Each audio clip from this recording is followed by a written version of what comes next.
Hi, I'm Thrifty Tim, and it's Saturday morning, so it means it's time for a Saturday morning with Thrifty Tim. Yes, I know it's been a while since the last time because the last time I uh, did an episode was 4 weeks ago, and then I was on vacation 2 weeks ago when I would have had it. And so like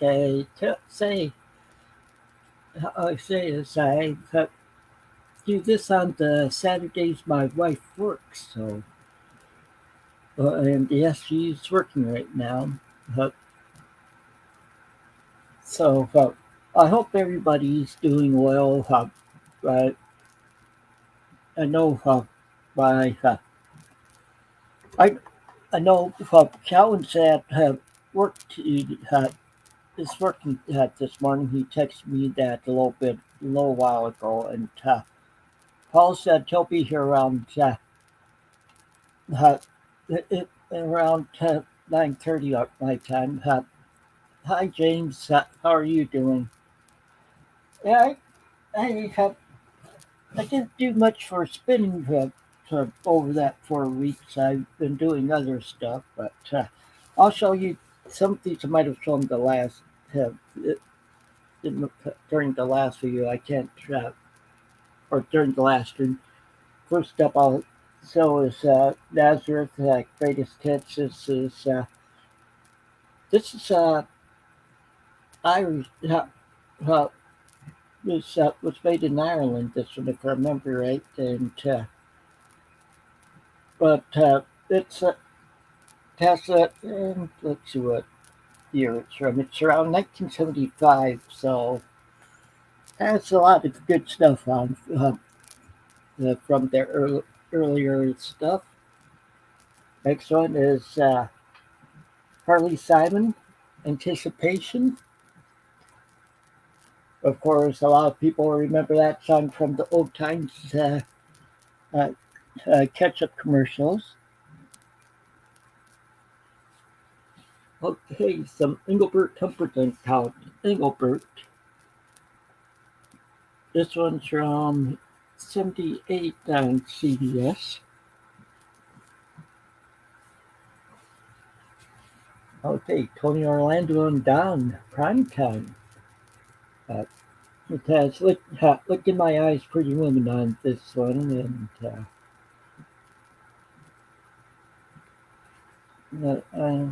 I think that's the main hit from this one.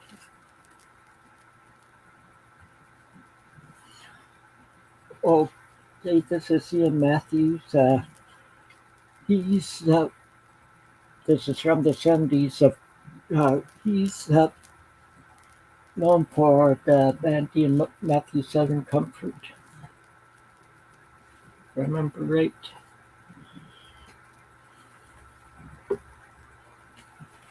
Okay, Dean Friedman. This is a self-titled album. It's from 1977, and it has a song "Aereo" on it, which is a hit for him. And oh, hi, Mike. Uh, now, James. I'm showing you. I do have some Partridge Family. Uh, yeah, this is up to date. It has "I'll Meet You Halfway" on here, and that's a bigger one on here, but still a lot of good stuff on it.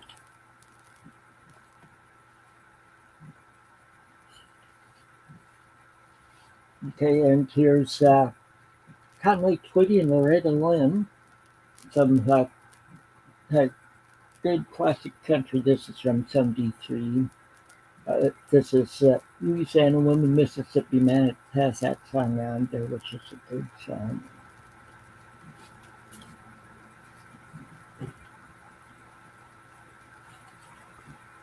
Okay, this one goes back to my high school days. This is Rod Stewart, Night on the Town. This is from 1976. I graduated high school in 78, so. Okay, Kansas Song for America. Of course, that's the big kick off this one, but I just like Kansas's work there. Uh, just with their instrument, with their crowd sound to them. So. Okay, here's another one that it was either James or Jorgen showed like in the last video is or the last stream. This is Burt Bacharach, of course. Uh, Soundtrack uh, to Butch Cassidy and the Sundance Kid. And the last one I have here, people will laugh at because it's Starland Vocal Band. This is their second album. Yeah, that didn't sell too much, and I think they had one or two more after this even. But this ba- this one's not too isn't too bad. This album, it's on One Song Records, which is the label John Denver started. It's from '77, and okay, I was just checking there. Yeah, so that's all I've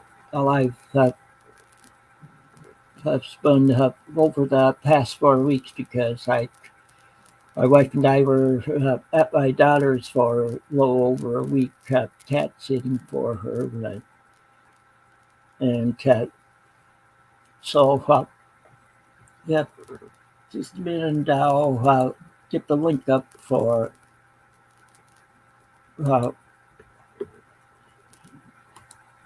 for anybody that wants to join in. I know James has been waiting. Okay, and here we go. Yeah, and like I said, Paul will be said he'll come on around 9:30 or 6, I should say. And so, well,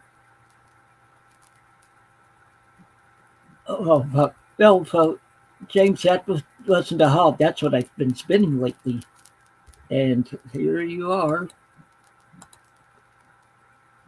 Hello. Hello. How you doing? So, okay, how are you doing? Good. It's been a long time. Yeah, 4 weeks. And this time I actually have stopped the show. I figured that. I gave you plenty of time. Oh yeah. So if you want to make me big, I'll show my stuff. Okay. All right. Well, first of all, I got this new Beatles magazine before we get into the records. So this Okay. is the making of the White Album.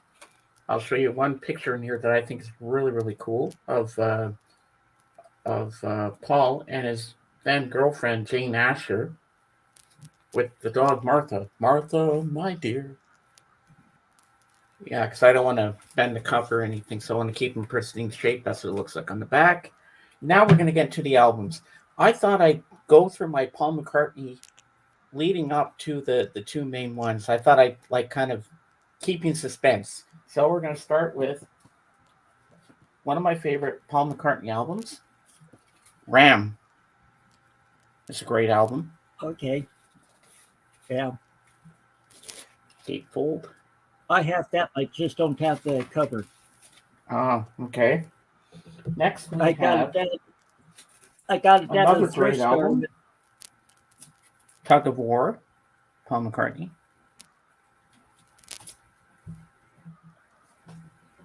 Next up we have another Paul McCartney album, Types of Peace. Okay. Now we get into Wings, leading up to the the newest things. I thought I'd do it this way just to keep you in suspense. So we have one of my favorite Wings albums, Band on the Run. Oh yeah, I have it. I have most of the stuff with wings. And next we have, this is Gatefold, but I'm not going to take it out of the sleeve because it's hard to get it back in. Red Rose Speedway. And next up we have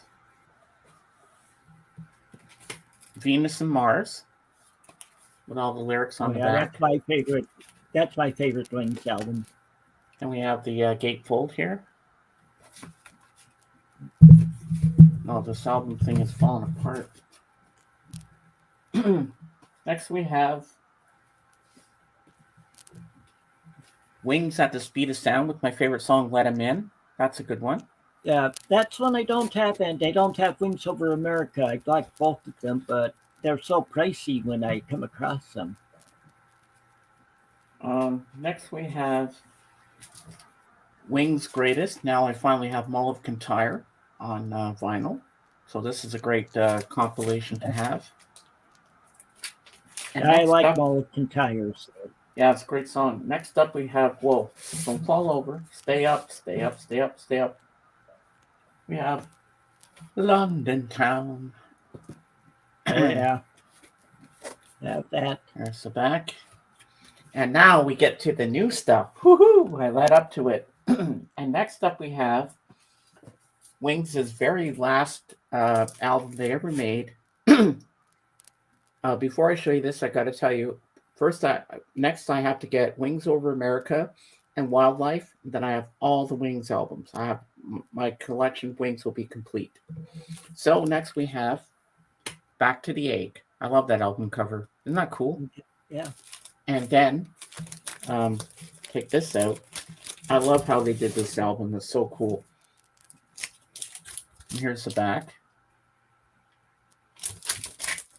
And here's the sleeve. That was Linda's design there. And I love how they did this album like this. It's so cool. We have on side one it's sunny side up. So the egg sunny side up. And then you go to side two, over easy. And then you get over easy eggs. Sorry for the glare. And then next up, we have one more album, and it's another holy grail that you know, Kim, that I've been wanting for so long, and I finally got it. Once I get this back in here, if it decides to cooperate with me. All right, now, just think of the da da da da da dum dum dum dum dum dum as this rises from the ashes like the phoenix. I finally got Revolver. Okay. Yes. See, I kept the hype sticker. The Sega George got me these albums. And I didn't get fingerprints on it. That's the only way I could get it out because I had the sleeve there. So I couldn't balance it. I didn't want to drop it. So yes, that's the price he paid. He got it brand new because he said some of the used copies are not in good shape and they're very expensive. So he decided to do it this way. So that's what it looks like with John Lennon on the front. Now this will go back in there, not be a stupid idiot. And here's the back with the lads. And now I finally got Eleanor Rigby on vinyl. I'm not going to take this out of the sleeve, but it's on yellow Parlophone and it's in stereo, just the way I wanted it. And side two. So yeah, so I'm very happy with all this stuff that I got. So I finally got Revolver, and I've got Rubber Soul, my other one. And now I just need Wings Over America and Wings Wildlife, and then everything's good. All right, they make me small. Yeah, I have Wildlife. Yeah, I need that album. But I'm scared to go to the store because I'm afraid that might be very pricey, like you said. And I know Wings Over America is a 3 album set. Yeah. Yeah. See, with me, with Wings, one of the reasons I like them, they also have a Moody Blues tie with Denny Lane. I don't know if Jorgen will be here today because he had some stuff to do. But he's gonna try to be here. So hopefully he'll come. But hey, if not, we'll make it work. We'll have Paul later on. You and I can handle this thing. I mean, not like we've never done this before. I'm your wingman, so you got me here. So it's gonna be good. I'm so happy. Yeah. So tell us a bit about your vacation. Well, we were mainly up at my daughter's. It's like a 45-minute drive from us, but we were taking her cat to who's who isn't expected to live too much longer because that has yep. Just the day we went up there, he was diagnosed with oh, uh, lymphoma of the liver. Oh no. So he's still doing okay. We were just having fun getting him to take some of the medication he has to take now. Uh, It's about like trying to get kids to take their medicine. If you've yeah. ever experienced that, so Hmm. but we went like we went driving around at times. There, like perhaps one day we went to like the a library in Jamesville, which is the town my wife works in. She lives in a small town over by there. Jamestown's one of the bigger towns in uh, in Wisconsin. But so and I had never been in that library, but they have a part down below the main library, but it's still at ground level. Where so it was easy for me with my walker, and it's this is where they have library book sale going on all the time in there. They had a section just for that, and it looks just like part of the library, like you're in the Mm-hmm. library itself. And so I sort of like that, and I got several more books than I probably should have there. Yeah. But then we went to like these farm markets because in Illinois and Wisconsin they're known for like the apple orchards and pumpkin patches and stuff like that. And anyway, this one it now it's like apple time around. Well, anyway, we were looking at some of the stuff they have there because we like to get like apple butter and stuff like that at them. Or I can't have tomatoes anymore because one of my favorites that I usually get before is sweet corn or is corn salsa, Hmm. which is real good.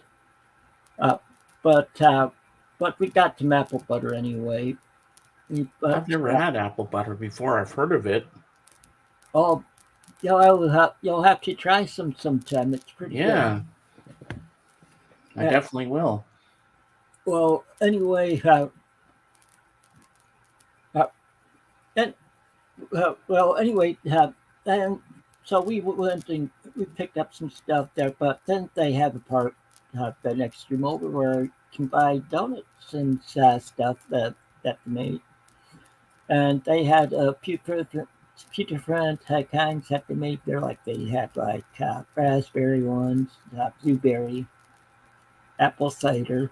Uh, Probably around October they'll probably have pumpkin also, and but uh, I was wondering what one of the things that it said there was a donut sundae, and I had to ask them what that was. They said what it is. You get don't you pick your what type of donut you want. You pick what kind of ice cream you want because they had several flavors of ice cream there. Uh, and then they ask if you want uh, whipped cream on it, and they also ask if you want any uh, syrup on top. You know, like that they have strawberry, chocolate, and uh, Caramel. Well, I decided to get one. I got it with that apple with the apple cider donut. For the ice cream, I got it's one that's called Caramel Explosion, where it has like little tiny peanut butter cups in it. Hmm. And then I got caramel syrup on it. I didn't get the whipped cream, so I got my caramel fix for that day. Wow, that's pretty cool. And it's believe it or not, it's 3 scoops of ice cream they put on there, Hmm. and it was only $5, so that's not bad. Yeah, Right. that's almost like a bargoon, as Doc would say, or Jeff. You know Yeah, Jeff Kendall. yeah. Yeah, he'd say that's a bargoon. Hey, So for $5, you can't go wrong. and then the rest, most of the rest of the time, like I did a lot of reading and also watched. Uh, we watch stuff on TV, but she doesn't have. She can't get any TV stations, but we had bought her a Roku stick a couple of years ago for Christmas, and so can stream have uh, can stream a lot of stuff on there. Like she has Pluto on there, and she has TV and stuff. She has uh, uh, she's she has a Disney Plus subscription, and uh, so uh, so we could watch that. They're like one day, I, my wife and I were just having a lazy day that day because she had to go down and to work the day before, and but so I watched all the Love Bug movies that they have on had Disney Plus. Hmm. There's 5 of them that they have on there, and I just watched all 5 of them in one day. Oh wow. Well, I just finished uh season 1 and 2 on Paramount Plus. This show is so good. Star Trek: Strange New Worlds with I've been Captain thinking of Christopher Pike. I've been And thinking you about gotta watch it. It uh, is so cool. I loved it. And it ends on a cliffhanger in season 2. I was like, whoa. uh, um, but And episode 9 in season 2 is gonna shock you. You're gonna go, oh my god, this is amazing. But I'm not gonna say what it is. And then you're gonna see episode 10 is so different from episode 9. But what an amazing show this is. And you see Uhura in there as a cadet in season okay, 1. So I thought that was pretty interesting. I didn't know she went that far back. Well, I knew Spock was going to be there the whole time, but I didn't know that Uhura went that far back. I only thought she came in after with Kirk. But this show was really, really good.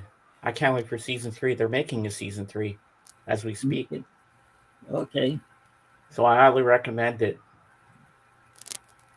Yeah, but first I probably want to stream all the others before that. Yeah, and then there's a new show that started. It's maybe a half-hour show called Twisted Metal. I think I might watch a version of the episode of that. I can't remember. But another one that looks really good, Special Ops Lioness. That looks good.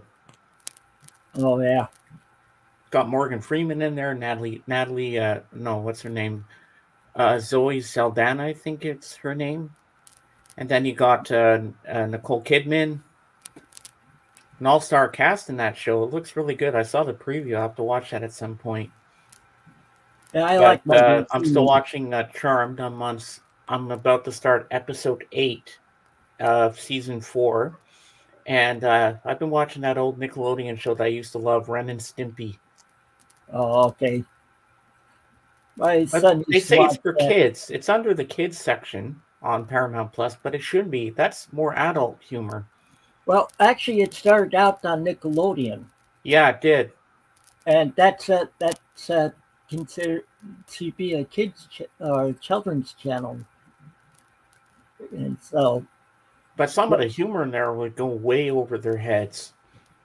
It's really not for kids. It's kind of a thing where you have to smoke marijuana and just get high and just trip on this show because that's the kind of show it actually is. Not that I'd smoke marijuana and get high over it, but it's a weird show, but it's good. And I used to love it. And I was sitting there last Sunday night binging a couple of episodes. I got through all 6 episodes of season 1. I was quoting every line that they were saying in every episode because I watched it countless times before, and I never tire of it. Such a great show, funny.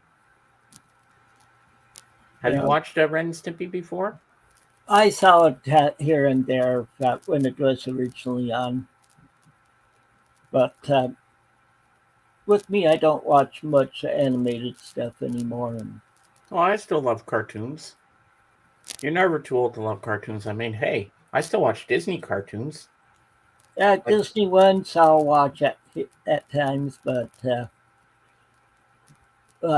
some of the others, well, I'll watch, or at times I'll watch some of the old Popeyes or the Bugs Bunny and stuff like, and the Roadrunner.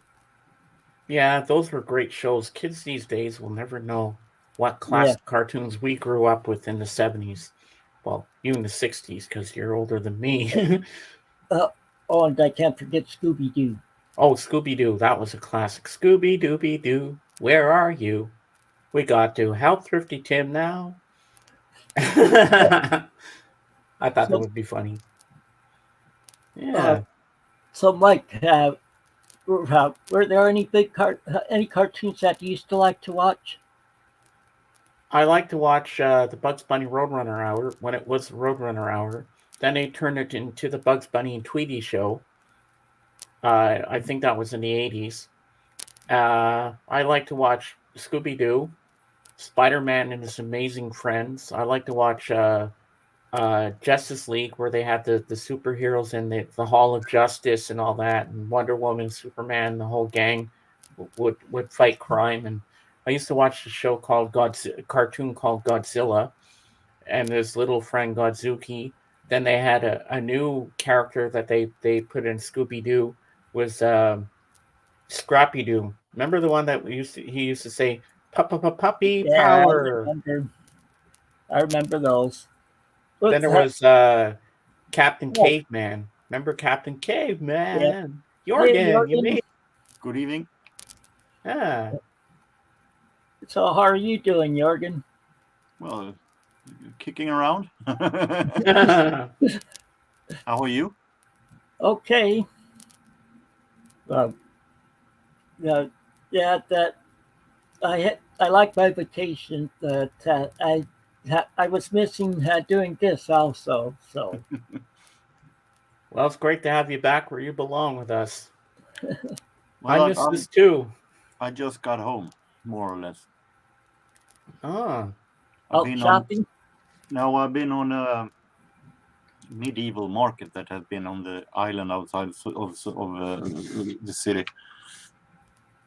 So people in various antique middle-age clothes.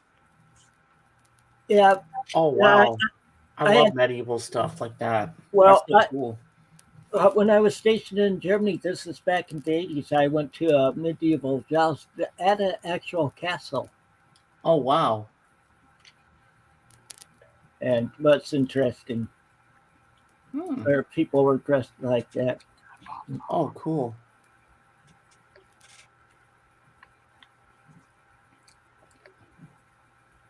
Oh Okay. wow. Oh, I wish I could have gone to something like that. I would just Uh, love it. Did they do any of the medieval dances like they used to do back in the day there, Jorgen? No, but they had a kind of a tournament. Oh. Oh, a joust. A joust. Yeah. uh, they have a Renaissance fair up in Wisconsin, just in southern Wisconsin that we've been Oh, wanting that to is so go to. cool. Wow.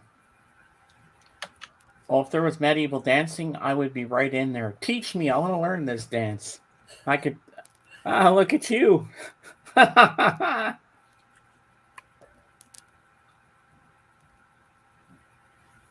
Iron Fist. Ah. Don't mess with the organ. I love it. That's so cool. Guy selling swords and axes. Ooh. Okay. Did you Or have a sell sword them fight? themselves. Did you have a sword fight with him? No. I would assume he didn't sell it, but he showed them. He's the blacksmith. Or as No. they call him, the smithy. He is the blacksmith. Ah. Oh, wow. Oh, yeah, that's true. You said the guy was selling swords. Duh, my bad. That is so cool. Oh, man, I wish I could have been that. Pretty interesting, because after this, it was a young kid in the age of, it could be 4 or 5, who was supposed to fight this guy. They had, of course, fake swords. But and this knight went down on the knees to get in his fight. And the guy got so scared of his mask and everything, so he backed out crying in his father's arm. And then he won the heart of the fair maiden, as they always do. Oh, wow. Oh, my God. I'm nerding out right now. I'm nerding out for this. Oh, I love it. Oh. This is interesting, but this was many of the people who came there was dressed in middle-aged clothes also, not only the sellers. And Wow, this that's so family cool. actually posed for me in their middle-aged clothes. Oh, that's so cool. Now take a look at those shoes. Wow. Okay. Just like the elves at Christmas time. You don't But, see a those every day. little stiffer in the toe. Yeah. Man, by far. Wow. Did they have medieval foods? Did you get medieval food there, Jorgen? Yeah, but it was very expensive, so I didn't I have bet any. they had a big turkey leg like they used to eat, like Henry VIII. They actually have a pig that was stuffed in a like this, hanging on a fire. Oh, wow. And I took a picture of it, but I removed it because I felt if I put that on Facebook, the vegan friends I have will go bananas. Oh, yeah, that's not a good idea. But you should have kept it private so I could see the picture. No, I already erased it, so that's I unfortunate. want to see the stuffed pig. Well, see, I've been to pig roasts where they do the pig like that. You can see it going. Oh, wow, that's so cool. All the sellers that was part of the organization had medieval clothes. Did they have a king and queen and a beautiful princess? No, they didn't went that far. Oh, they should have. Go all the way, baby. I'll be right back. I'm just going to get something to eat. I'll bring it down here. I'm going to get a Old sandwich. church. This Right is an back. old church. Okay. If I don't trip on my records. Well, Jorgen, I think you made James hungry. He had to go get something to eat. Pardon? I think your pictures made James hungry because he had to go get something to eat. Exactly. Oh.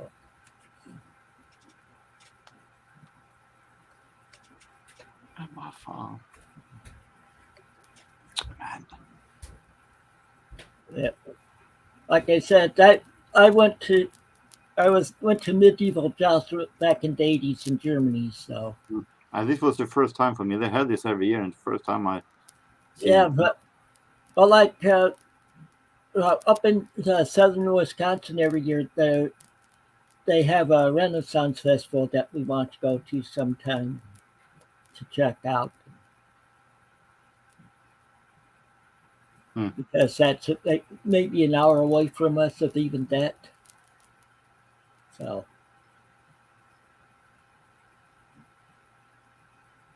You can see this lady right here. This lady right here, she had a crown on her head. oh yeah.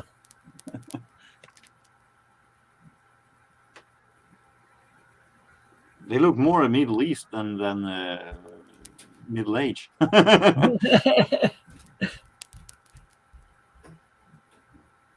That's why I liked it in Germany. It was that actual castle, Well, we have the various castles here, but they are often is owned by someone or the state. So yeah, and it was wooded around there and stuff. So you could go walking around there and see everything.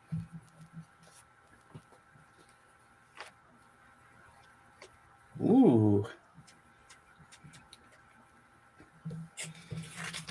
There, I got some food. I got some salmon croquettes.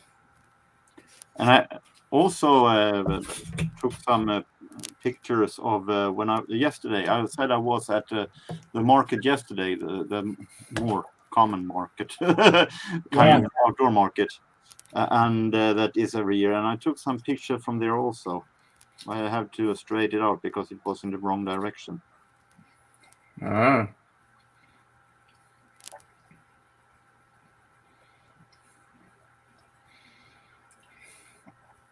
What are you drinking there, Tim? Dr. Pepper? Yeah. I'm drinking Crush cream soda. For Crush, it's for me, it's Orange Crush. I don't like Orange Crush. I just like the cream soda.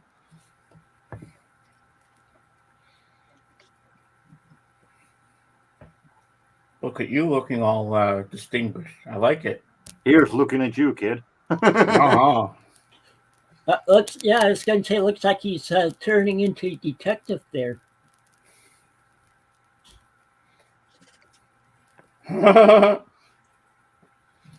With the one before, he looked like he was ready to say, "Just the facts, ma'am." Barbie. Yes, and I actually at that market yesterday, I ran into a couple of Funko Pops that they actually had put up. Oh wow! I didn't buy it, of course, but you have Funko Pop. Ooh, BB-8. Only even have a Batman one. That's pretty cool. Oh wow!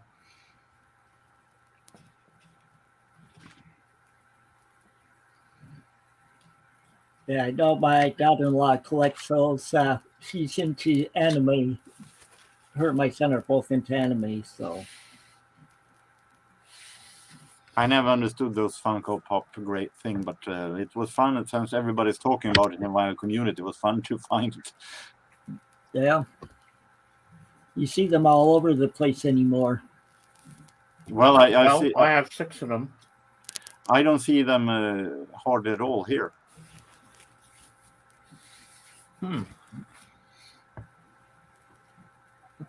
So, Tim, since we last saw you, Jorgen has a smorgasbord of stuff that he has over the last couple of months.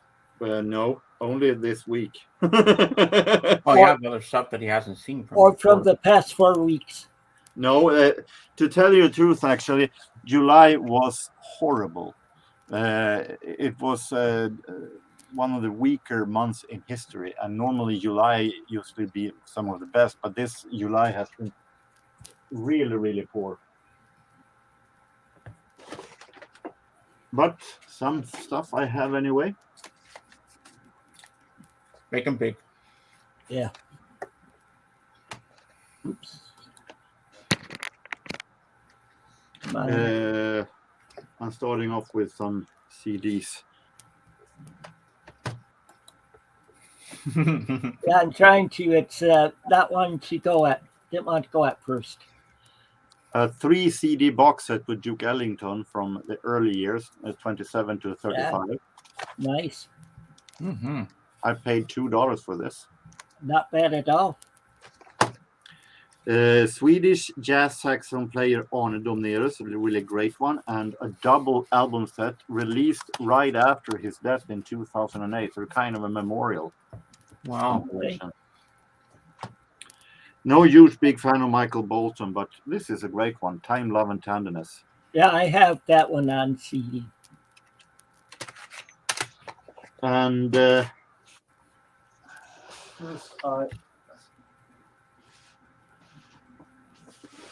coming back to CDs later.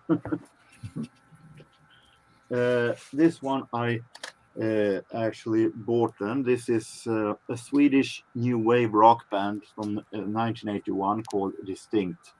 They actually are from my town here in Sundsvall. Oh, okay. Hmm. And I really wanted to get a hold of this album, so now I have it.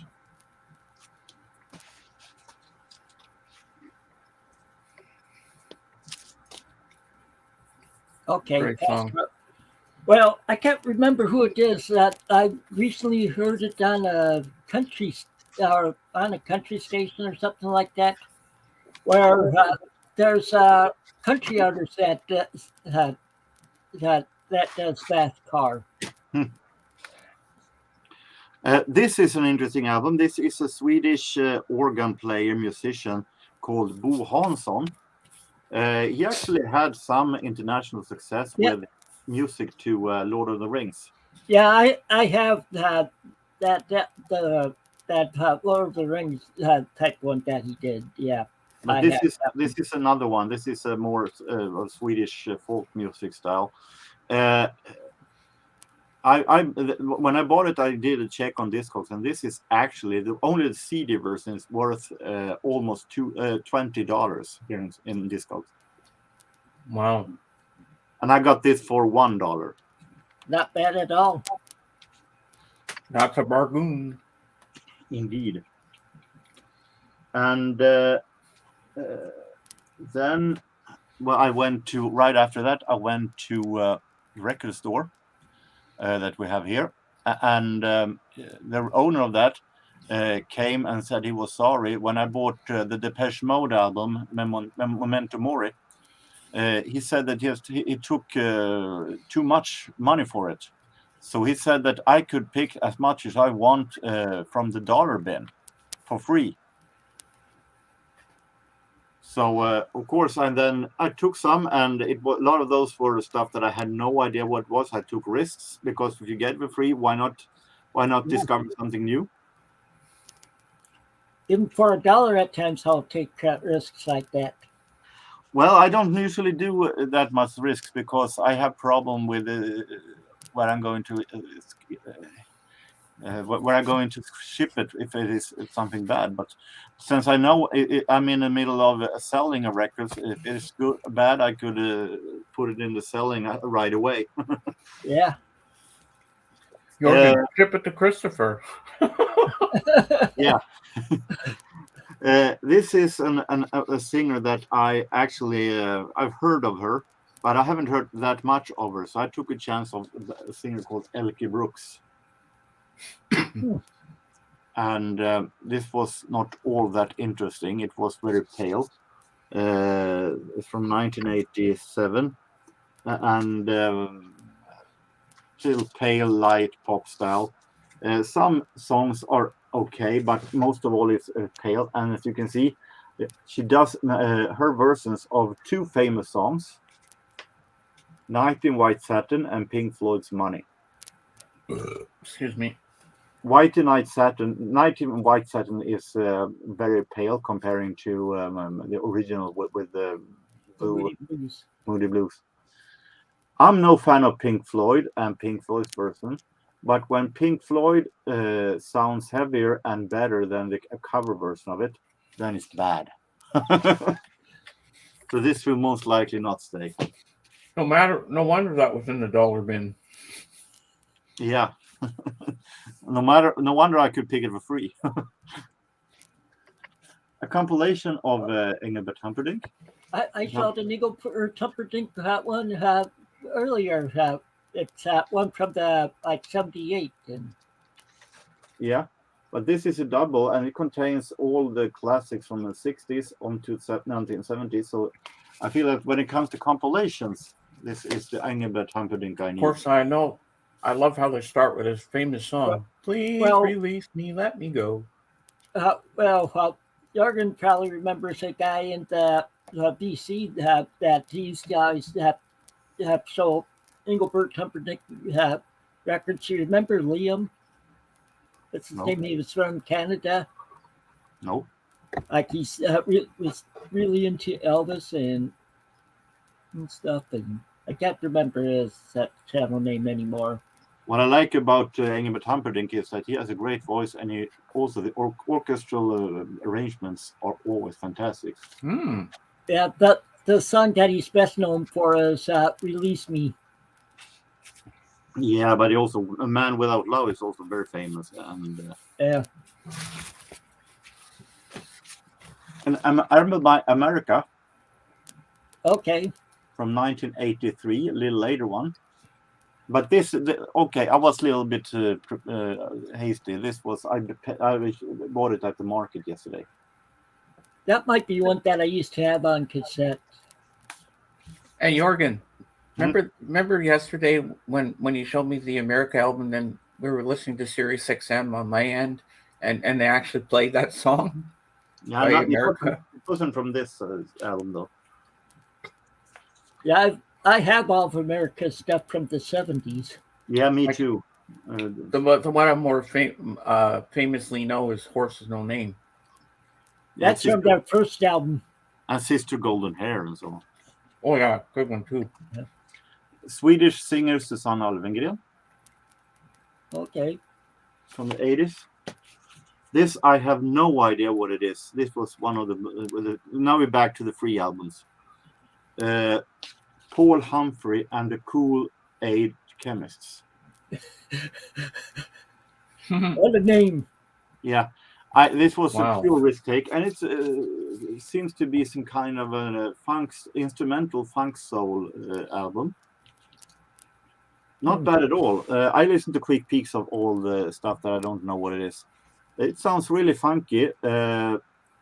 I hope that it will sound good the entire also, because I lack of some horns.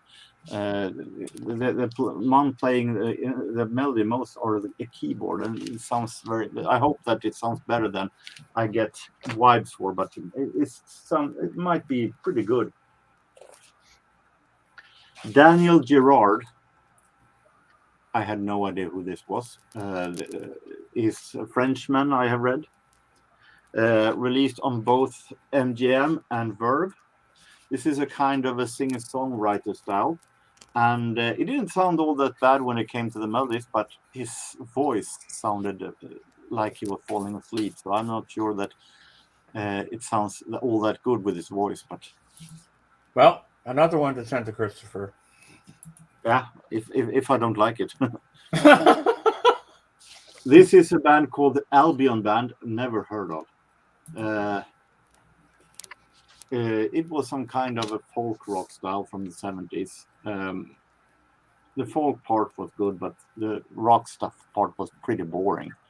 So this is not priority when it comes to listening. But this was amazingly, surprisingly good. This is a guy called O.C. Smith.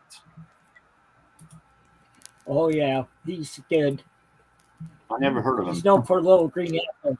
He's known for the song Little Green Apples. This is on 68, and this sounded very much 60s soul with a little gospel touch. It sounded very, very good. I saw an Otis Redding song on there, sitting on the dock. I think I might take that album. Hello, everybody. Well, Jorgen, I think I might actually have that album, just a different album cover. I don't have any of his stuff.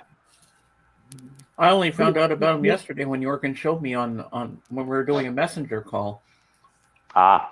This was a finding from the record. Sorry about Make that. them big. This was a finding from the market yesterday. It costed me $2. Angela Ah. Wimbush. She's cute. Angela Wimbush was a part of Renee and Angela, I think they were called, the soul band. So this is pure 80s soul. Something very, Wow. very interesting. Nice. Marching on to the CDs that I picked for free. 3 albums with some Swedish comedy. This is a big European hit in 1996. Fool's Garden, Lemon Tree. Okay. Late Night Jazz, a 2 CD set. Ooh, that looks fun. And we have now. Now it focused. It wouldn't focus for me yesterday. You see the names here is some really, really interesting. Stan Getz, I know. Yeah. An Italian house group called Mojo that has done a really great song called Chillin', and an okay song that they had a huge hit with Lady Hear Me Tonight. So for free, I took a chance on it. Quick peek said that it didn't sound all that good though, so this may not stay in the collection. This is a double CD set with singer-songwriters, female singer-songwriters, an album called Songbirds.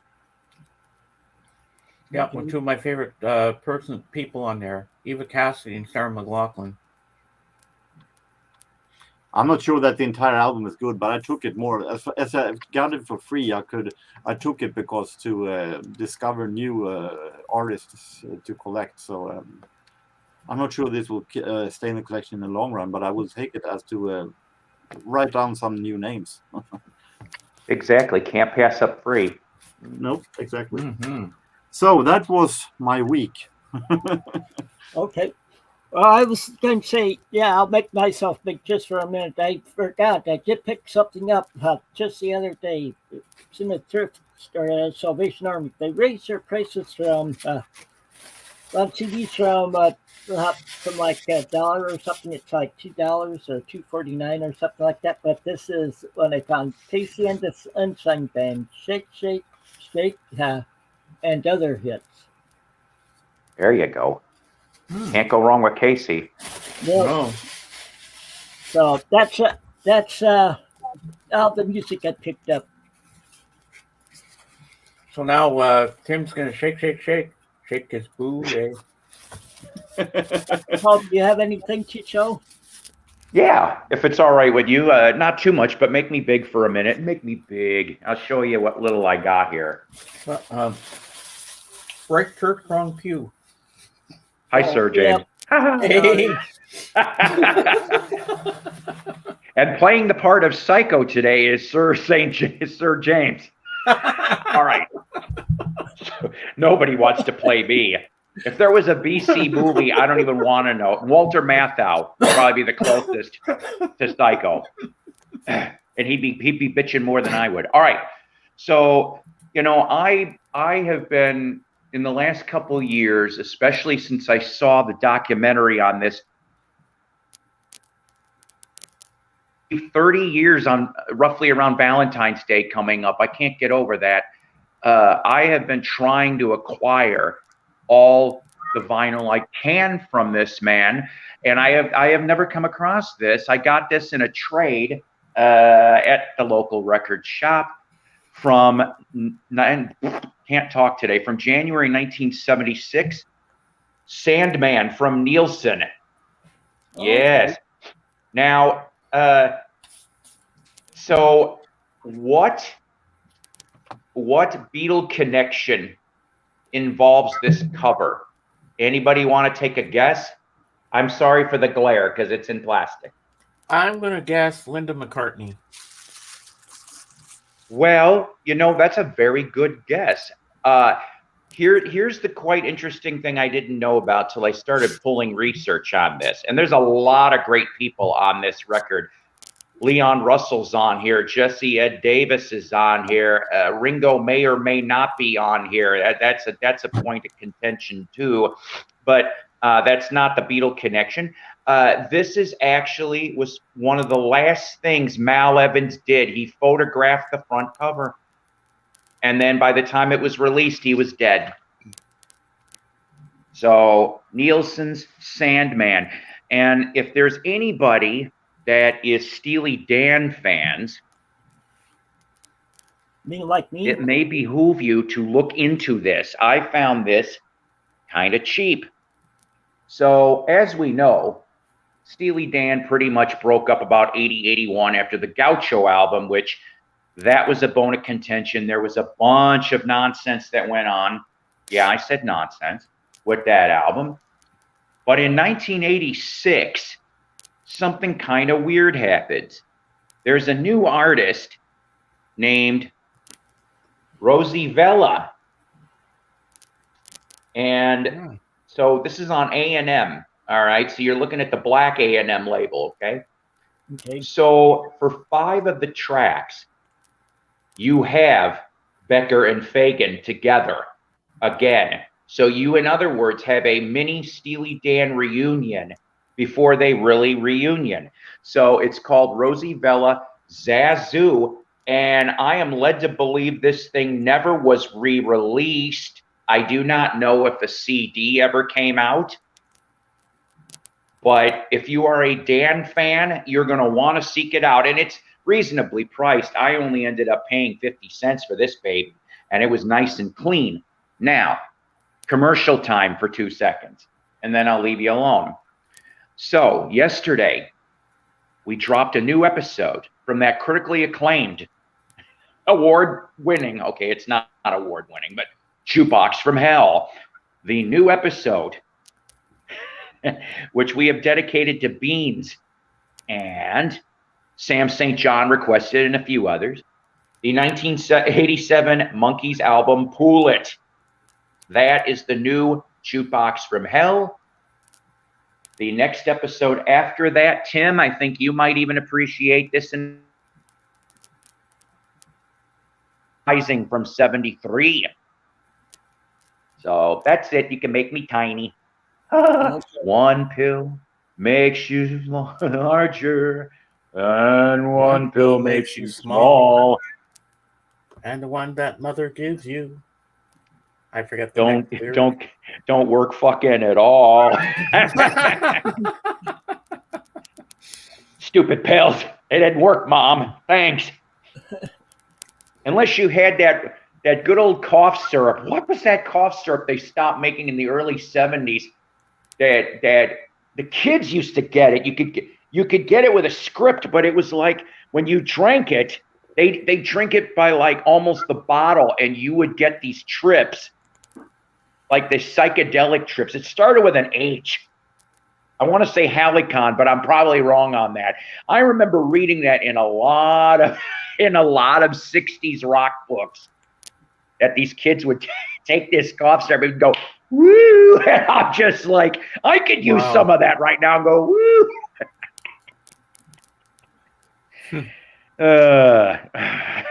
well, I'll talk about cost stuff. We used to have a mailman, and when I was a kid, that would call my brothers to meet the Cough Drop Kids, because it's our last name. Yeah. Oh. Well. Oh, by the way, Tim, this one here is for Northern Illinois people. So, Tim, Mary's Place, Rockford, September 25th. Bunny, Carlos, and the Monday Night Band will be performing. And they just announced in November, Kofi Baker, Ginger Baker's kid, and his band will be there also. Okay. So, thought I'd pass that on in good old Rockford, Illinois. I think I got it wrong. It isn't Kofi Baker, it's Coffee Maker.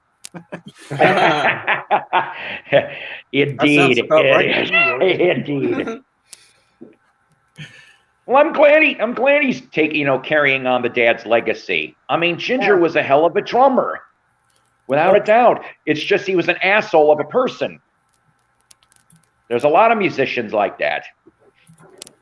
Well, sort of like, shoot. Now, can't remember. Was the drummer for Led Zeppelin, his son, that was playing Jason Bonham? Yeah, Jason Bonham. I saw him drumming with the Foreigner, and that he did an excellent job doing that. He did really good on that tour. I'm so glad I got to. I think you saw him at Rock County. Where did you see him? At the Rock County Fair. That's right. You saw him at the Rock County Fair, and I saw him. I know Scott was with me that one. Yeah, I saw him at that Greenwood Airport. And Brian Howe, the second singer from Bad Company, opened, and then that's the same place that you and Scott and Eddie went to go see Rare Earth and Blue Oyster Cult together, which I always regret not being able to go to that. And even before Rare Earth was Harmony Riley. Oh wow, yeah, I've seen Harmony. They were great. I saw Harmony at Chubby Rain. They opened for Wishbone Ash when they were there. Okay. Looks like he's stripping now. Paul, do you have your striptease music going? Da da da. Well, who's got David Rose? Let's go. Do, do, do, do. Do, do, do, take it off, take it off, take it off. Yeah, you didn't know I still had this damn thing, did you?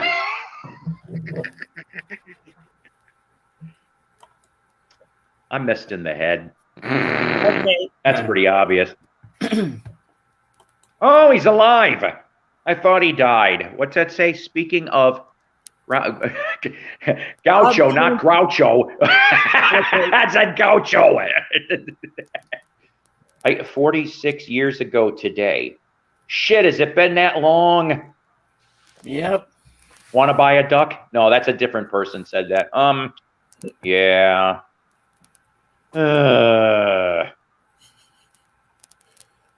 Oh, there you go. The secret word is some vinyl LP from me from the 70s. I would have loved to have met him. I'm telling you that right now.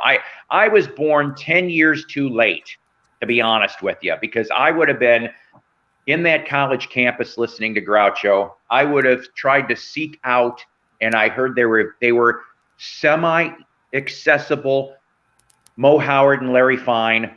I mean, California would have been the place to be. Never mind, that's a theme song. But yeah, I mean, I was born 10 years too late because I would have gone and tortured those legends. I even heard Stan Laurel was very accessible. His number was in the phone book under S. Laurel. You called him, bing, he answered. I'm like, what? That's pretty unheard of for even back then. You could actually call him and have a conversation with him? I am led to believe from like 1960 to when he died in 60. Well, shortly he died in February 65. So yeah, he went in the home in late 64. So yeah, because guess how I know this? Dick Van Dyke did that, and he answered, and it was just like that's how they end up being friends. Well, I'm sorry, I didn't mean to veer off the conversation here, but I have to tell you one little zinger. So Stan Laurel, he's in that, he's dying in that, whatever the convalescent home for the motion picture people. And so he's laying there and he says to the nurse kind of quietly, he goes, I'd rather be skiing than doing this right now. And the nurse goes off and says, I didn't know you could ski. And he says, I don't, but I'd rather be doing that than this now. And he died right after saying that. I'm like, what a way to go. You put one last singer and then boom. Famous last words. Yeah. Great Supertramp album. But yes. That's a different story. Well, I was thinking that just with you talk about stuff like this, I was thinking, okay, I went to the University of Iowa in the 80-81 school year, or I should say I partied there. My grades were more like Animal House grades. Were you on double secret probation? Well, anyway, my brother and a friend of his drove down. This was it's like a 4-hour. It's like a 3-hour drive from my hometown of Mason City, Iowa, down to Iowa City at the time. But my brother and a friend of his drove down one Saturday because I had told my brother that I had heard that they had gone to show the Frank Zappa movie. What is it, 3,000 Motels or whatever? Mm-hmm. I told them so they decided to come down and we'd go see it, but we get there and it was all sold out. It was on campus, and so we just started bar hopping, that going from bar to bar and playing pinball around everyone. Can any of you guess what my T-shirt is? Just by seeing just a little bit of the logo. Doors. Oh, you're good. Yep, that's right. Jim Morrison. There you go. The Lizard King himself, Mr. Yep. Mojo Rising. Uh-huh. Yep. And what's on your shirt, Paul? Oh, it's just Blackhawks when they were in the playoffs. That was so long ago. 2013, it says. People want to be on that team just for the jersey alone. I think the jersey is cool. It's a badass jersey. The mighty Blackhawks. And of course, the Blackhawks own the Ice Hogs now, and Wait a minute, they sold them? this was like a year or two ago. Wow. Uh-oh. The Blackhawks owned them.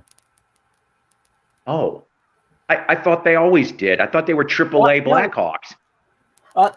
They were, but for a while they weren't. But then I think they were using the Wolves or another team for a while. But Nice.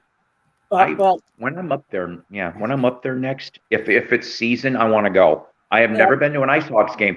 I feel bad about that. I've never been to a hockey game at all. We have in Tulsa, but that's 2 hours away. It's Tulsa Drillers hockey. That's what we have. see, what we're talking about is there's a hockey team here in Rockford, which is UHL team, or is it UHL or AHL? Whatever, the farm team for the Blackhawks. Yep.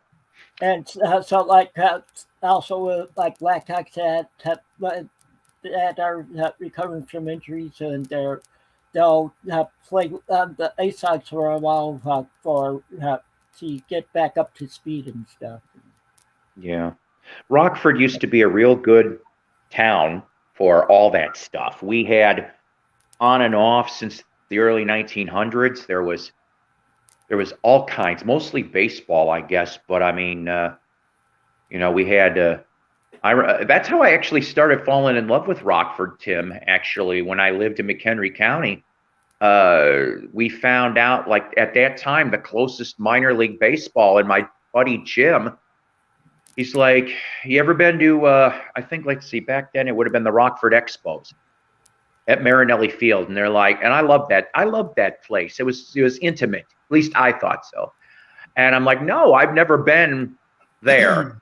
And so, believe it or not, he got me hooked, and that's how I ended up going. And it went from the Expos to the Royals, Rockford Royals, to Rockford Cubbies for 2 years, and then closed out as the Rockford Reds. And then they stopped it for some reason, and that's how you end up. They don't do anymore over there, and it ends up being the Aviators or whatever it is. But they used to have some really It's Rockford Rivets now. It's a college league Ah. team. Okay.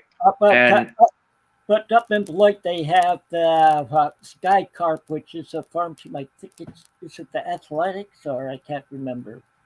What because I know that's where you went a year or two ago to go see Off Broadway and Cheap Trick, which yeah, at which, Rivet Stadium. yeah, what an interesting point of venue, but that's pretty neat that they went there and played it. Was it pretty full house that day?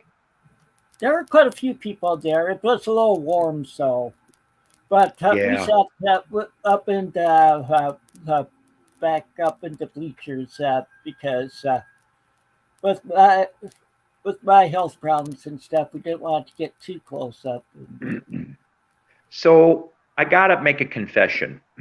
So Wednesday was one of my normal days off. So I found out, like okay, we had a great week of concerts. Okay, so Monday here, and so this is Rogers, Arkansas, we're talking, and we have an outdoor 12,000 seater about 10-minute drive from here. So Monday we had 80s night, and it was Berlin, Howard Jones, and Culture Club, and Terry Nunn from Berlin jumped off the stage or whatever and went into the crowd as she was singing. And I can't remember what damn song she was singing. I saw this all from little videos. And then Tuesday was Lamb of God and Pantera, which I'm told that went very, very well from a friend of mine. Wednesday was what I was interested in. Wednesday was Interpol, Rival Sons, and on their The World is a Vampire tour, Smashing Pumpkins. Now, of course, Smashing Pumpkins, one of Chicago's very own. Love him or hate him, Billy Corgan, the self-proclaimed prodigy at times, also owner of NWA Wrestling. Formerly the last time, formerly owner of TNA Wrestling. Formerly owner of TNA Wrestling. Oh yeah. Oh, I didn't know that part. So, so last time, which was a year or two ago, that Pumpkins toured, we have a sort of big antique mall just on the edge of town, and I found out, and I missed this by a day that time. Corgan loves collecting vinyl. I'm telling you, so, there's a lot of musicians, of course, that do. I would love to pick their brains to find out what's like their, how this top 10 thread's going through. I'd almost be curious. It's like, throw a couple curveballs. But so Billy dropped about between $200 and $250 in vinyl, used vinyl, in that antique mall last time he was here. And there was also this autistic kid that was like waiting in line, and he didn't know who he was. And for some reason, the kid was compelled to go, "Can I have a hug?" And Billy Corgan gave him, I guess, this really huge hug. And the kid just really was happy and went on his merry way. Well, knowing that, and knowing that he showed up the day of the show, I'm going, I have to take a chance. I have to take a chance. So I went back to that damn mall, that antique mall. I spent about an hour milling around. I'm going, I think I could half recognize Corgan because it was Corgan and his handler last time. But nope, unfortunately, no Billy Corgan sighting while I was there. So for somebody else, today is the greatest day they ever known. Unfortunately for me, it'll have to be tomorrow. See what I did there? So that was my close trying for Billy Corgan. Now saying that, if anybody likes current rap, and I don't, we have like minutes away from here, we have a free stage. Well, it's usually free. And I think I told you guys last year I saw Kate Brothers, great band. They ever to go tour up. I don't think they're going to go back to Europe. They did visit Europe a few times. in the past. But if you get to catch the Cape Brothers, do that. Or Trout Fishing in America, which is an interesting duo. They work as a duo, and they're great. They have shared the stage with people like Arlo Guthrie, Peter Tork of the Monkees. I think even Bob Dylan knows about them, too. They've been around since the late 80s. They originally started out of Texas. But so Sunday, they are getting, oh boy, Paul Wall and the Yin Yang Twins. And I'm like, what?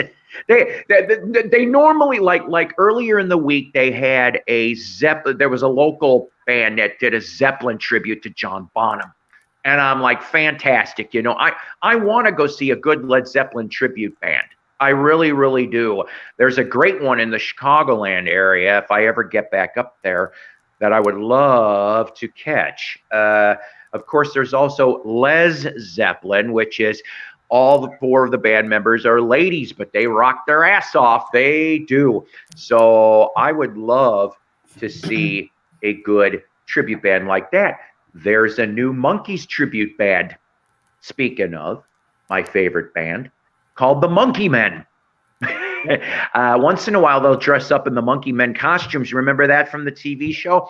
But most of the time, they try to do the red button-down shirts or the blue button-down shirts, or they'll dress like the psychedelic period, you know, and they do Faithful Monkees covers. And I'm just like, because let's face it, guys, I think all three of you on this panel and everybody in the Peanut Gallery is going to admit that all of our great people are dying off. And somebody said in one of my latest live streams that, yeah, by 2030, all the people we loved and admired, unless they're crusty 90-plus years old, they're all going to be gone. Everything's going to be tribute band from what we like. I'm trying to remember who just recently died that I like. On the other hand, Robbie Robertson. Yeah, Sinead Robbie O'Connor. Robertson.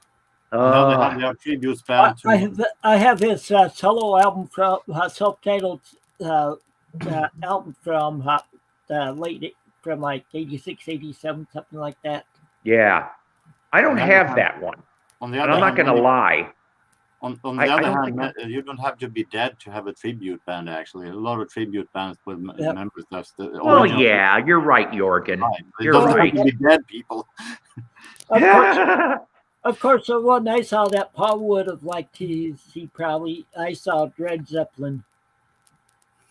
Oh, you saw Dred Zeppelin? Oh, my God. That- Good old this was- Tortelvis. This was Tortelvis. back during when he still had back on the waterfront of Labor Day.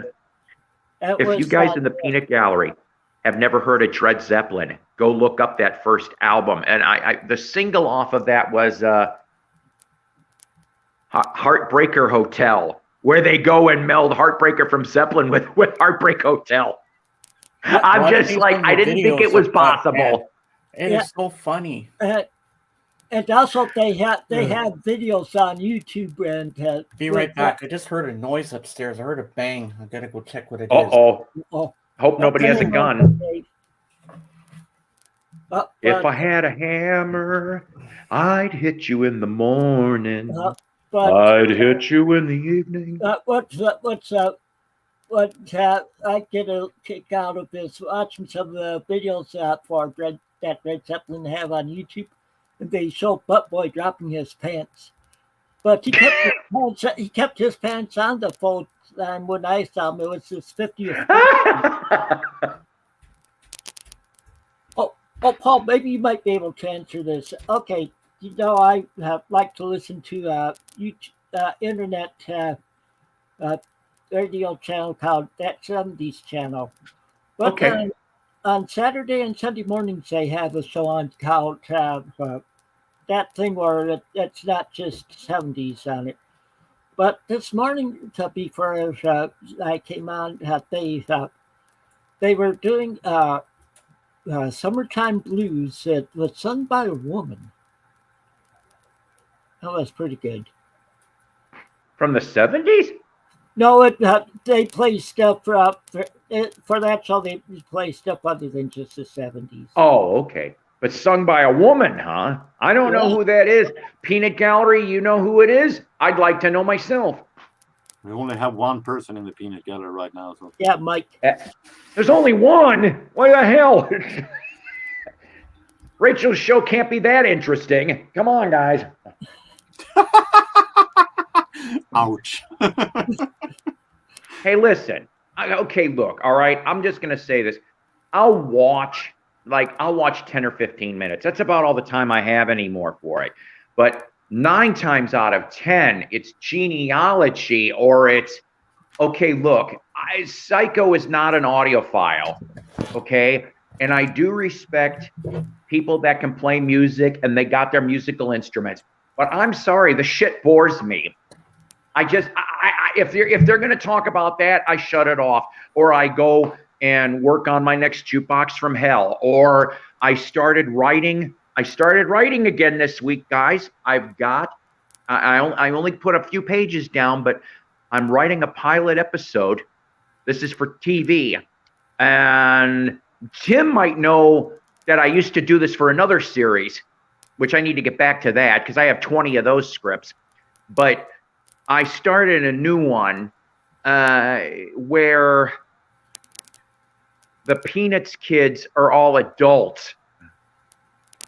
Oh my God. That's all I'm going to say. And it's not pretty.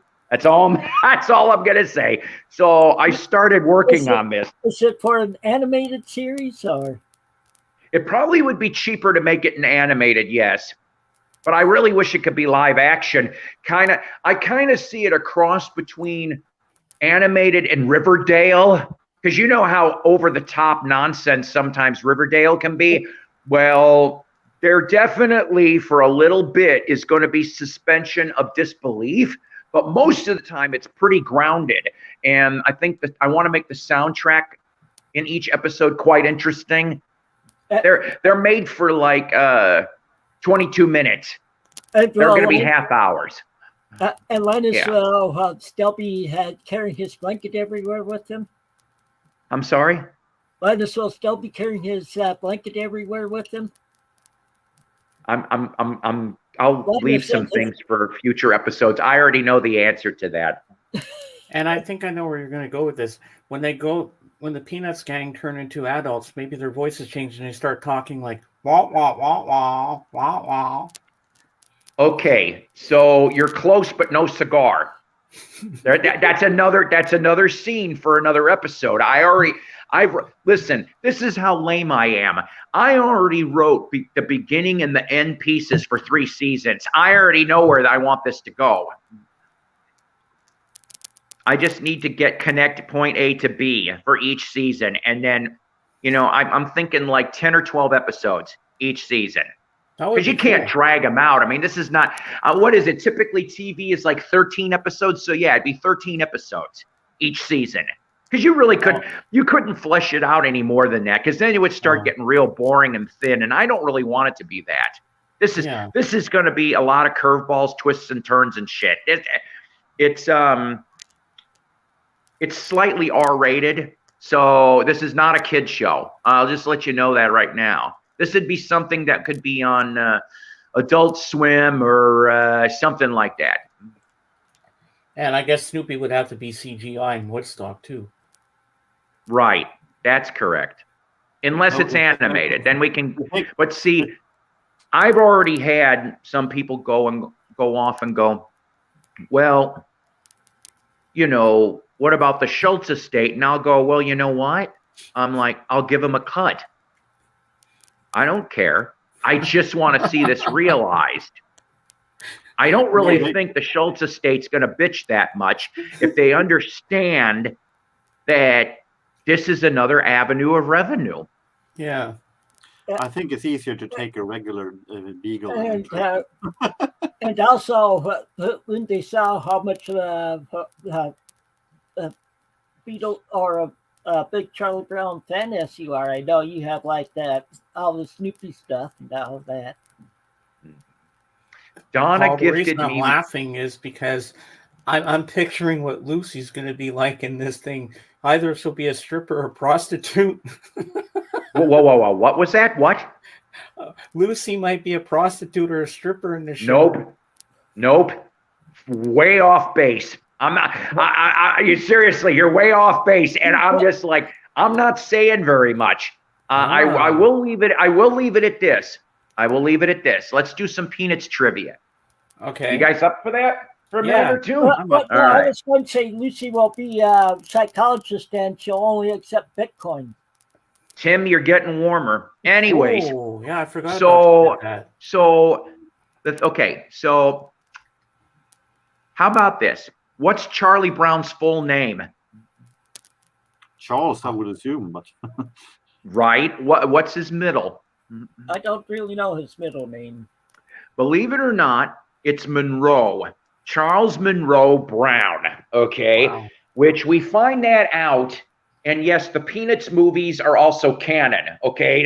Yeah. If we want to go make fancy pants words like canon, like Star Wars and Star Trek and Battlestar, we're going to have Peanuts canon. So yes, Charles Monroe Brown. That is not a secret. What did Charles Brown's father do for a living? I have no idea. I don't watch Snoopy all that much. So I've never been a big fan of it, so I don't know. I don't think they even really showed his father. They never showed his dad, except you see his leg, ha ha ha, once in a while. But the fact of the matter is, he was a barber. He owned a barber shop in town. So that's why Charlie didn't have too much hair. Yeah. That's right. Seriously, that's right. So that's some. Oh, and here's one last one. This will get you all. So, remember how Charlie had a crush on the little redhead girl? Yeah. What's her name? She has one. I can't really remember. don't I know what her name is in Swedish, but I don't know what his name is in USA. We'll say it in Swedish. Peppiga Pia. So, little redhead girl's name is Heather Wold. W-O-L-D. Heather Wold. And After the Harry Chapin song. I don't know if I had. That's exactly it. The Harry Chapin song. Anyways. And how do we know that? Because Charlie looks at because like the little redheaded girl is next to him in class. And he's like, who is this? And in the Peanuts movie, he looks at her at the beginning of her test paper, and that's what it's written on it, Heather Wold. Yeah, I saw the little redhead girl is Heather Wold. See, you never know what the hell you're going to learn when you're on Tim's show. Yeah. I think I was. All right, I'm done with that. Back to whatever. And I hope in your show you have the Linus and Lucy theme. Da da da da da da da da da da. There'll be current variations of things. Like I said, there'll have to be little cuts here, little cuts there. In Moolah, it's like here. I'm just more concerned for the love of doing this. Because I am a Peanuts fan. I wrote to Charles Schulz once in the 70s. I did, but I wish I had what he sent.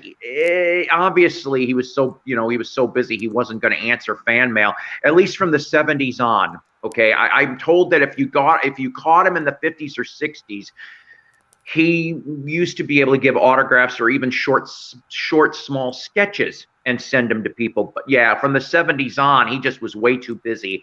And so he sent on goldenrod paper. It was a photocopied of the Peanuts gang with Charles Schulz's already on their autograph and a Snoopy paw print. I don't know where that went, that page, but I couldn't. Well, it was nice that they sent something. You know, it was nice they sent something. That was like the late 70s. I wrote to him. So I'll tell you who I did. Huh? I always love the It's the Easter Beagle Charlie Brown when they're making colored eggs. I like Marcy and Peppermint Patty, and she calls him Sir. Yeah. That scene always cracks me up. I would think that Peppermint Patty is what we call Peppiga Pia. You're holding my hand, Chuck. You know, that's one thing I'm not entirely sure how I'm going to explore. There's a couple questions in my head as to how I'm going to play this out when it comes to that kind of stuff. But or probably something like, that's not my hand, Chuck. Yipes. Yowzes. So I'm going to leave you with one story, and then no offense, guys, I'm going to have to scram. I've got some errands to run and grandkids to see today, hopefully. But so, like I said, I brought up Charles Schultz, but let's shift a little bit. And I'm sorry, I know this is a vinyl talk thing. It's supposed to be, but it's okay. So I collected autographs since the mid-70s. I mean, I wrote a lot to a lot of people in the 70s and 80s, okay? I kind of stopped in the early 90s. I was married. I had kids. I didn't have much time to do that anymore, you know, at least through the mail. I mean, I still kept doing it, you know, for concerts and stuff. But so the thing is that I lived near Woodstock, Illinois. Now, huh? I said that what? You do. I said that you do have several autographs too. I mean, of people other than music. It's taken me. Yeah, yeah. It's mostly music. I used to see a lot of sports people too, but so like I said, I was a kid in the mid 70s, maybe towards the late 70s, and so Woodstock, Illinois, which, for example, just to get an idea, 90% of the film Groundhog Day is filmed in Woodstock, Illinois. Okay. So if you've seen Groundhog Day, you've seen Downtown Square. It's beautiful. And so they had a, God, I don't know what to call this thing. Not a five and dime, but there was lots of different things in this shop. And I found out that the artist that was currently working on Dick Tracy, which was born and bred in Woodstock, Illinois, by the way, Dick Tracy, okay, was created by Chester Gould. That was his name. But that was not who I found out used to frequent this store a lot.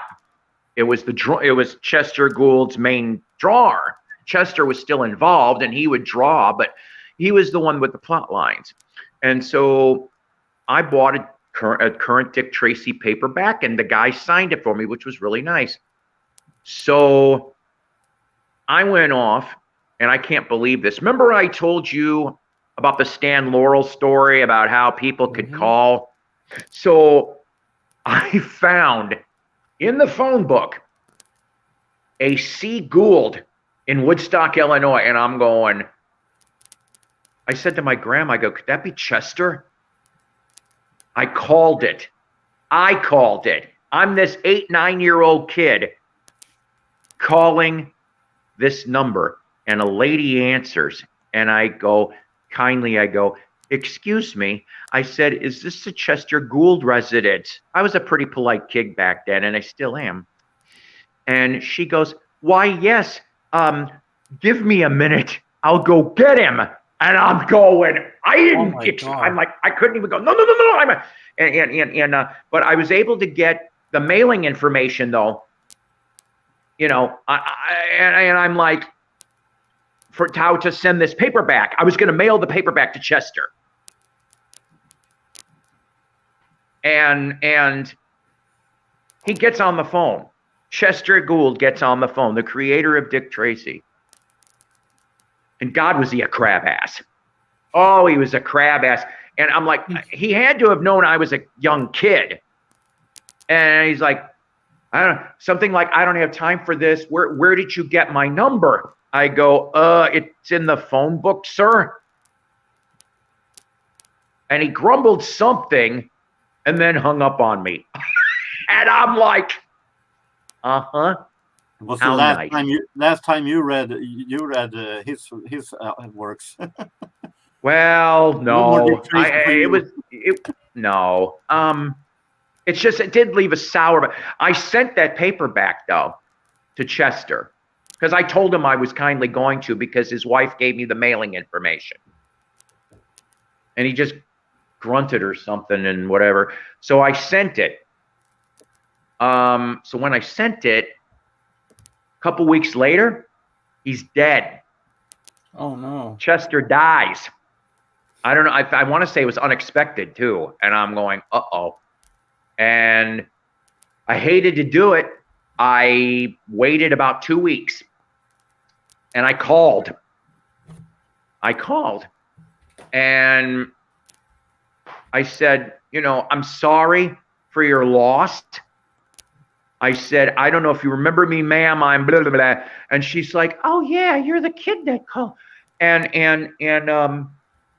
I said at that time, I said, I really am sorry. I didn't mean to get him mad. And she's like, don't take it personal. He always is like that. I'm going, oh boy. So I said, by chance, is that paperback book that I sent still there? And if it is, did he get to sign it or? Yeah. And she goes, what's your phone number? So I jot the phone number, you know, I gave her the phone number. And I would say probably a couple hours later, she calls back and says, found the book, but he didn't get to it. But if you'd like, you can come and pick it up. And I turned to my grandma and I said, hey, Grandma, I'm like, will you take me to Woodstock so I can go to Chester Gould's house? What? That's what my grandma said. She goes, what? So I'm like, yes, ma'am, we'll be there tomorrow. And I'm just like, my grandma was looking at me because my grandma, she would go for my schemes half the time anyway. And she's like, what did you do? That's what she'd say to me half the time. What did you do? Well, and then, so we went. It was just on the edge of Woodstock. And that was the first time. You know how you see in TVs and movies, mansions, you know, things that are real big house. My little 9-10-year-old self, the mind was blown. This house was huge. I got into the foyer. That's as far as I got into Chester Gould's home. And she kindly gives me the paperback book back and she says, look, I'm sorry, you know, da, da, da. I said, no, that's okay, ma'am. It's not like, you know, nobody knew he was going to go. I'm not upset. And she thanked me and I got to take a look around for 2 seconds and then I had to head out. So that's my story. Not much to it, not much whistles and bells, but so Chester Gould was a crab ass. I just like how he has just died. And his wife goes like, well, he's always like that. It didn't sound like she was mourning all as much. Okay, he's always like that. Your wife died recently. You should be a little bit more. Okay, Paul. I didn't think about it that way, but yeah. Paul, I've got some Peanuts trivia for you. Who's the only girl in the whole Peanuts gang that calls Charlie Brown Charles? Actually, I thought there was 3 different ones, but isn't Marcy one of them? Ding, ding, ding, ding. Yep, that's right. Yeah, there's 3 of them though, but I don't remember the rest. Gentlemen, I appreciate you putting up with me for this short time. I want you guys to have a kick-ass rest of the weekend and the rest of this week.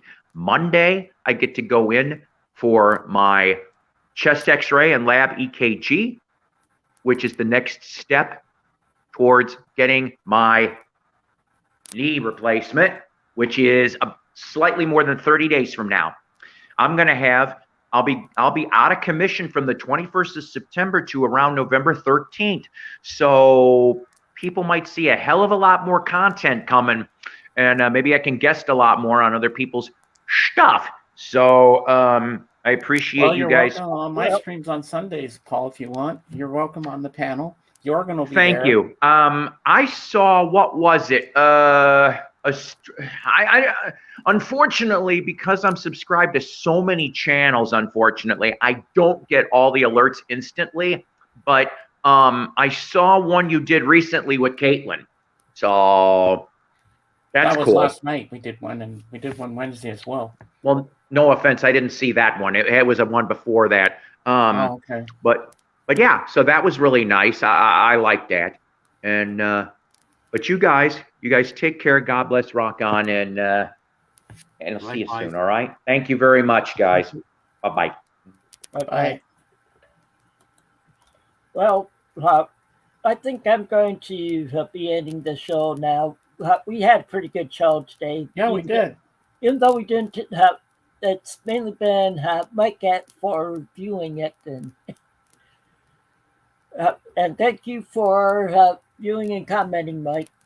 And I'd like to thank you two and Paul for coming up on that as part of the panel. So until next time, take it easy and keep on rocking. Keep on rocking me, baby. Peace and love, everyone.